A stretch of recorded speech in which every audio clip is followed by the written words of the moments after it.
Oy, Pilipinas, Luzon, Visayas at Mindanao. Magandang araw po sa inyo, ka-coffee. Nagising tayo, ka-coffee. Nung nag-check tayo ng Facebook, ito agad ang nakita natin. Ito si Duterte, si Digong. Bakit parang bumabait na ito kay Pangulong Bongbong Marcos? Siguro, naramdaman na nila na yung inaasar nilang weak na president, kasi yan ang trato nila kay PBBM Very weak daw yan si PBBM Yung weak na ipakulong ang pugante na si Kibuloy. Yan yung weak na yan At nataranta sila. Nataranta sila dahil nanganganib sila sa 2025 at 2028 elections, kaya pilit nilang magiging kakampi, nililigawan itong mga pinklawan. Bakit nag-iiba naman ang tono si Digong? Nakakaduda ito, ka-coffee Kasi ngayon ito yung sasabihin niya. After a few months, iba na naman ang sasabihin niya, and then babalik na naman, and then babalik na naman. Paulit-ulit lang. Akala siguro nila uto-uto ang administrasyon, uto-uto si PBBM, pero hindi, ka-coffee. Matalino ang administrasyon na ito, at si Harry Roque mismo nakapansin yan during the campaign period. May mga gustong dumikit kay PBBM na hindi nakapenetrate, at isa si Roque dyan. Kasi wais na yan, ka-coffee. Akala lang nila weak, pero mautak din, ka-coffee, itong administrasyon na ito. Hindi basta-basta maiisahan yan. Weak daw O yan Nag-iba na naman ang tono. Nabasa natin, ka-coffee, itong balita na to, pagising natin, sabi ko, anong nangyayari? Bakit? Anong kailangan ni Digong? Anong motibo ng pag-iiba niya ng tono? Dahil mag-eleksyon? Kinakailangan niya makakuha ng suporta para kay Bongo, para kay Bato de la Rosa, para kay Philip Salvador, na tatakbo sa ilalim ng PDP. Kaya bumait yan? Nakakapagtaka. Headline ng GMA News Online. Marcos has not committed serious mistakes that deserve criticism, sabi ni Duterte. Nagets na ba yun? Wala daw pong nagawang malaking pagkakamali si PBBM na dapat i-criticize siya, na deserve niyang i-criticize dahil sa pagkakamali na yan. Change of tune. 180 degrees turn yan, ka-coffee. Bakit nag-iiba na ng tono ngayon si Digong? Ano ang motibo? Ingat, ka-coffee Baka nagpapadala kayo dito sa mga sinasabi na ito ni Digong. Kakagulat ito Former President Rodrigo Duterte said on Friday, kahapon lang po yan, that his successor, Ferdinand Marcos Jr. has not made serious mistakes that warrant criticism. Patama ito, ka-coffee, sa mga nagsisilahok dyan sa Maisog Rally. Except sa KOJC dahil itinakwil na ang kaiang Maisog Rally. Sa grupo nila Harry Roque, ni Glenn Chong, sino pa, Vic Rodriguez. Wala daw pong malaking kasalanan na ginawa si PBBM na dahilan para i-criticize siya. Sabi ni Digong mismo yan. Sabi yan ng principal mismo ninyo. Lesson learned yun na yan. Or hindi na kayo naniniwala kay Digong dahil kayo din naniniwala kayo na paiba-iba na ng statement itong si Digong. Itong statement na ito, pabor yan sa administrasyon. Pabor yan kay PBBM definitely, Pero I don't see na tinitingnan nila itong statement na to ni Digong na seryoso. Kasi paiba-iba nga ng statement Historically, kung pagbabatayan mo itong mga statement ni Digong, nag-iiba-iba. At hindi consistent sa ginagawa nila. Last time, ganyan din yan May maganda siyang sinabi sa administrasyon, magugulat ka, nandiyan may Maisog Rally. Diba? So nakakapagtaka na yan.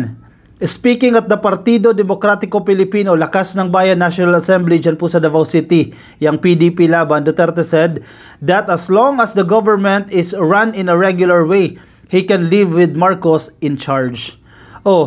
Akala ko ba sabi nyo, problematic na si PBBM. May serious illness na yan. Sabi nyo pa nga, dinala pa nga yan ng shopper daw.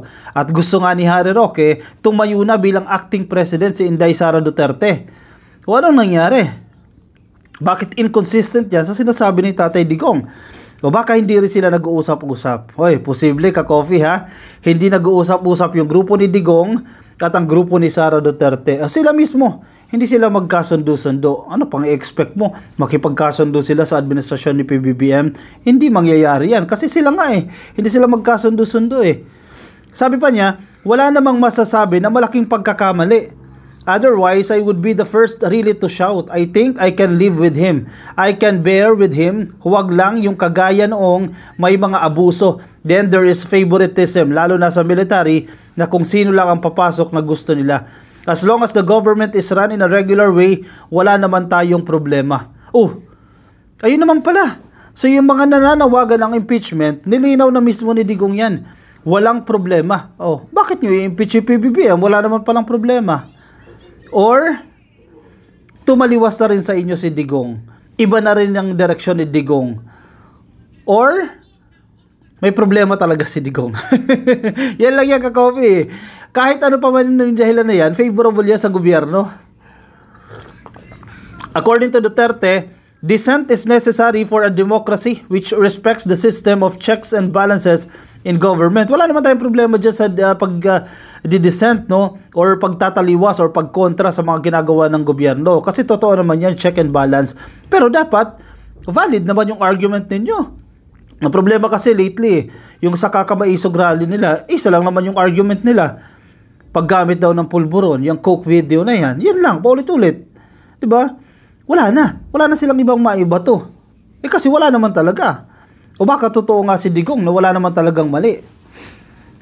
Pinapalaki lang ito ng mga DDS supporters o mga DDS mismo o grupo nila Harry Roque. In January, Duterte accused Marcos of taking illegal drugs but the president simply laughed it off. O biruin mo. Sa balita na mismo ng GMA News.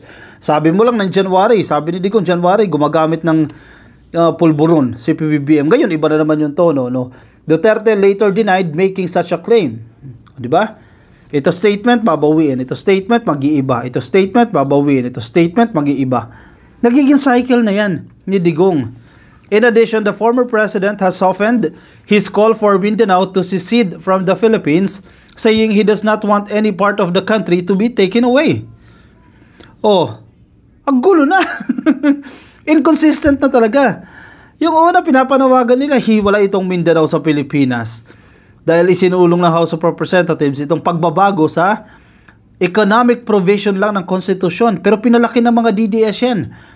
Gusto nila o sinasabi nila na babaguhin din daw po ang political provisions ng saligang batas. Malinaw naman dun eh. Economic provisions lang para higit na lumago pa yung ekonomiya natin. O gumawa sila ng issue. Yan, naging vocal din sila dyan. Yung bukod pala sa pulburon, yung pagbabago ng saligang batas. Isa yan sa nagiging agenda nila. Dyan sa isog rally nila. Oh, nagprosper ba? Hindi sila sinuportahan. Even yung mga taga Mindanao, hindi sumuporta dito sa sa panawagan nila na magsisid o ihiwalay itong Mindanao dito sa Pilipinas. Anong kalokohan naman kasi yan? Nasa tamang pag-iisip ba yan? Yung mag-iisip na ihiwalay itong Mindanao. Hindi lalong na loko na itong Mindanao kung ihiwalay yan sa gobyerno ng Pilipinas. Isa si Alvarez dyan. Pero pansinin mo, tumigil si Alvarez. Si Pantaleon Alvarez. Bakit tumigil? Oh, alam niyo na yung pattern. Alam niyo na yung pattern. Bakit tumigil siya sa panawagan na yan? Kasi ayaw niyang mahalungkat yung mga hindi dapat mahalungkat. O si Harry Roque, ayaw mo tumigil ha. Nahahalungkat ang mga dapat mahalungkat. O, si Kibuloy. Kung actually, pakiramdam ko ka-coffee ha, nagsisisi si Kibuloy ngayon. Ang Kingdom of Jesus Christ nagsisisi sila. At feeling ko, nararamdaman nila na ginamit lang sila ng mga DDS at ni Digong. Kasi hindi naman dapat sila political eh. Diba? Religious group yan eh. Naging political sila. Nangialam sila sa mga political events. Yes, may karapatan sila bilang mga Pilipino. Pero not to the extent na mag-iilang linggo kayo dyan sa Liwasang Bonifacio at kung ano-anong sasabihin nyo sa presidente. O yan, anong nangyari? Natanggalan ng prangkisa ang SMNI. Nakulong si Kibuloy. Naka-freeze yung assets nila. Apektado silang lahat. Paano kung bulong lang ni Digong yan? O may babalik pa ba ni Digong ang nangyari sa KOJC? May babalik pa ba ni Digong ang pagkakakulong ni Kibuloy? Hindi na. Habang buhay na yan, ka-coffee. Diyan na yan. Mabubulok na yan dyan sa kulungan. Diba? Ngayon, nare-realize ng KOJC. Naglabas sila ng statement. Hindi na kami sasali sa mga isog rally na yan. Dahil nakalimutan na nila ang evangelism, ang pagpapakalat ng salita ng Diyos. Yan ang nakalimutan nila. All you need to do is a meager amount to get into the office. But once you are there, you have to dispense so many problems of humanity, including expenses of the election, but more of the money will go into the social services. Walang pera sa politika. Mauubos talaga ang pangangailangan ng tao. It will run out due to the needs of the people, the former president said. I beg to disagree. Not at all times ka-coffee dahil marami ng dyan na gumagawa ng pera. Kaya minsan, ang akala talaga ng karamihan, perception is baka akala talaga nila nagnanakaw yung mayor pati governor. As a matter of fact, ipit ang mga kamay nila. Kung talagang may pera na pwede nyong minahin nyo yan, dagdag ka pa. Maski may pera sa gobyerno, kung talagang you want to solve the problem of humanity once you are in public office, kulang pa yan kasi the government can only appropriate 300,000 discretionary funds. Marami din naman kasing politiko na gustong maging politiko. Number one, power. Protection. Kasi marami silang kalokohan sa mga business transactions nila eh. Posibleng hindi pera ng gobyerno yan. Di ba? O yung Pogo, di ba? Bakit gusto nila makapwesto dyan? Yes, hindi sila magnanakaw sa pera ng gobyerno. Pero, nagkakaroon sila ng immunity para ipagpatuloy nila yung ginagawa nila, yung mga business transactions nila na at times, hindi na tama, na hindi na legal. Pogo, example. Yung mga walang permit ha. O, naging mayor pa si Alice Guo. Bakit siya? Hinabol niya ba yung pera ng Bamban? Definitely hindi. Wala naman pera sa Bamban eh. Diba? Anong municipality yan? Third class, fourth class municipality? Wala siyang mapapala dyan. Pero, kung siya ang nakaupo dyan, mai-expedite, mapapabilis ang pag-aapurba ng mga permiso para maging operational yung Pogo niya. Diba? Nagkaroon siya ng immunity. Kaya yung iba gustong pumasok ng Kongreso, ng House of Representatives. Yung iba gusto mag-senador. Yes, hindi pera ang habol. Proteksyon sa kanilang mga negosyo. Protection sa kanila, immunity. Si Bato, bakit siya mag-sisik ng re-election? Bakit tatakbo ulit siya sa pagkasenador? Kasi sabi niya, araw-araw daw, ibinubugbog sila dyan sa House of Representatives. Kailangan niya ng protection. Kapag hindi na siya senador, mabilis na lang siyang maipapatawag sa House of Representatives at maiimbestigahan siya. At feeling ko hindi na kaya yan. Yung tatayo siya dyan, magtitake siya ng oath. Baka maging Sara Duterte ang peg niyan. Hindi magtitake ng oath. O, yun na. He also said that it was up to the people to judge his performance in government. Tapos na rin ako, whether or not in your judgment I succeeded or nagnakaw ako or hindi, nasa sa inyo yan, sabi ni Digong. I cannot proclaim to the world that I was the most honest public official in the land, sabi ni Duterte. Ano to? Bakit nagiging weak o nagiging soft si Digong? Anong ibig sabihin yan? Malapit na ba? Malapit ng sumuko. Yun ba yan? Bakit biglang bumait si Digong? Yan ay hindi natin maunawaan. Ano, dahil kailangan niya ang boto ng taong bayan sa 2025 para sa mga ikakampanya niya for 2025 senatorial elections. Sino na yung vocal dyan? Bato de la Rosa, Bongo, Ipe, Philip Salvador ha. Si Basti Duterte tatakbo daw. Oh, yan, nanunuyo na ulit. Kaya ingat-ingat ha sa mga loyalista. Kasi baka pagkatapos ng eleksyon, mag-iba na naman ng tono. Sasabihin na naman nila, hindi nila kaibigan si PBBM, ganyan si PBBM. Ingat kayo sa susuportahan ninyo sa pagkasenador sa 2025. Dahil October 1, ngayon anong petsa na ngayon? September 22. Ilang tulog na lang ka-coffee? Siyam na tulog na lang. Filing na ng Certificate of Candidacy. And once na nag-file na sila ng COC, yan, sunod-sunod na yan, mag-iikot na yan, kampanya na yan. Kaya wag tayo naman, baka mabudol na naman tayo dito ng mga bait-baitan, and then pag nakakuha na ng pwesto, saka bibirahin na naman ng gobyerno. Nako, ingat-ingat tayo dyan. O siya, anong tingin ninyo ka-coffee? Totoo ba? Sincero ba si Duterte dito? Sa sinasabi niya, sa pagiging mabait niya kay PBBM? Hindi ako naniniwala. Hindi consistent eh. Baka temporary lang yan, para lang yan sa eleksyon. O, ano ang inyong opinion? I-komento ang inyong opinion, reaction dyan sa ating comment section para mabasa rin po ng iba nating mga ka-coffee. Kung nasa Facebook po kayo, pasoy na lang ka-coffee, please like and follow sa Facebook. At kung nasa YouTube naman, please click lang po ng subscribe din dyan po sa baba.